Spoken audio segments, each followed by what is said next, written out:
Good morning all. I thought while we were having a little look at the candlestick phones, I'd sort another one out that I've got upstairs. This one also came from Mike Joannou in I think it was the 60s. It was a while back, I know. I was very pleased to get this one. And like the other one I put up, this is also made by Automatic Electric, yet it was made perhaps a bit later than the previous one I put up. In fact, one of my readers said that was possibly not 1930s but 1920s, which is even better still. So thanks for that information. This is always good. As I say, none of us, or I'm certainly not me, don't know everything, and it's nice to learn a little bit extra facts about these. And as these are American phones, and I'm in England, even more so. Anyway, let's get down to having a closer look at it. So there's no name on the dial on the front. There's no name on the actual instrument whatsoever. The receiver's exactly the same, or more or less the same as the other one. You've got your horseshoe magnet in there.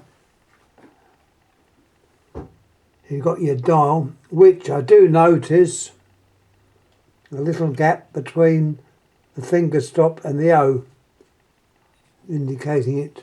Possibility an automatic dial. We'll see further inside. Now there's the head of this, and it's on like a ball and socket, so the movement round and up and down is different to what they normally are. So it's got a ball and socket type of joint to turn it up and down. Possibly the same type of transmitter. It looks like this had sometime been repainted, and the painting's wearing a bit thin, but not to worry. Having a look in the trumpet part, if you like. Also, two holes again that holds the receiver. Base once again. This time it's held on by a screw, not in the middle but on offset to one side. It looks like this has been redone with a type of beige, which once again is done so it doesn't scratch. Let's turn him over and have a little look. Once again, same comments as regards what is in here. You would need a ringer, induction coil, and obviously a capacitor to pass the ringing current. There's your dial. Yes, it's automatic. Typical automatic dial. All these were very similar. Very similar. I'm actually waiting on the English version for my white phone I put up, ITI phone, but made by Automatic. There's the trademark. I'll get it round the right way. That is a typical trademark of Automatic Electric Company, and that is probably the number 60/3 is possibly the number of the dial. But this style has not changed, and it's to be seen on French phones, on the ITI phones made in India, and certainly some of the automatic phones made in England, but were never supplied to the GPO. The Portuguese phones have this same type of dial also, because their phones were set up by Automatic. Anyway, that's more or less all. You've got your set of contacts around the outside.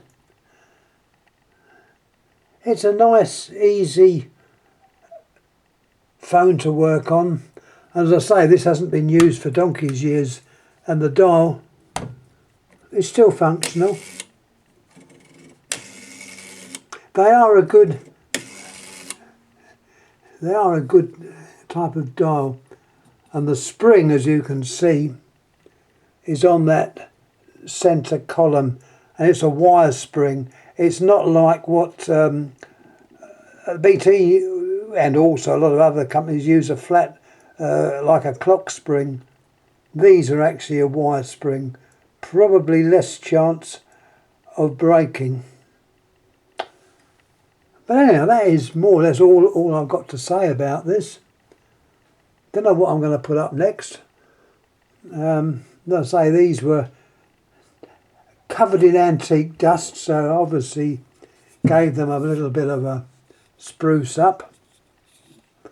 And I'm pleased to have this phone. As I say, I got it in the 1960s, and it was another one from, as I say, Mike Ioannou, which I told you a bit about his history, sad history, yesterday. So, yeah, that's more or less all I've got to say. Thanks again for any comments that have been made for all my videos that I've offered. I try and fill in the spaces where I can, but don't always make it. But thank you for that information that I had. Looks like likely I had the date wrong. 1930s, no, 1920s it should be, I was told.